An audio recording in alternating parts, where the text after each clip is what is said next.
Ce deuxième scrutin libre depuis la Révolution est un enjeu majeur pour l'avenir de ce pays où les chantiers sont nombreux. En matière d'éducation par exemple, un élève sur 3 doit marcher plus de 3 km pour se rendre à l'école. Pour lutter contre l'absentéisme qui en résulte, une fondation a mis en place un réseau de taxis pour transporter des milliers d'écoliers, ceux qui feront la Tunisie de demain. Reportage David Madej, Nils Brunelli et Pauline Bensassi.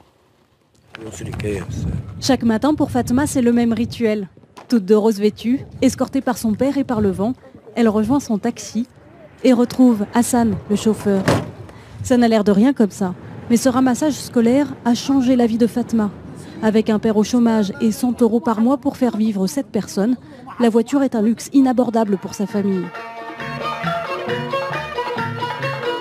Alors avant la mise en place de ces taxis pour écoliers, Fatma parcourait les 6 km qui la séparent de son établissement à pied, sous la pluie comme sous la neige, qui tombe immuablement chaque hiver ici. C'est tellement plus agréable d'y aller en taxi. Et puis comme ça, je profite de mes amis, ça me rend vraiment heureuse.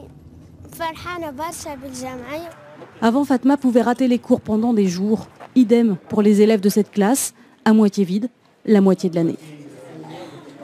L'hiver, à force de marcher sous la pluie, ils étaient trempés, ils tombaient malades tout le temps. Et ceux qui venaient en cours, ils étaient épuisés et déconcentrés. Vraiment, ils étudiaient dans des conditions catastrophiques. Aujourd'hui, 6 000 écoliers tunisiens bénéficient des taxis ruraux.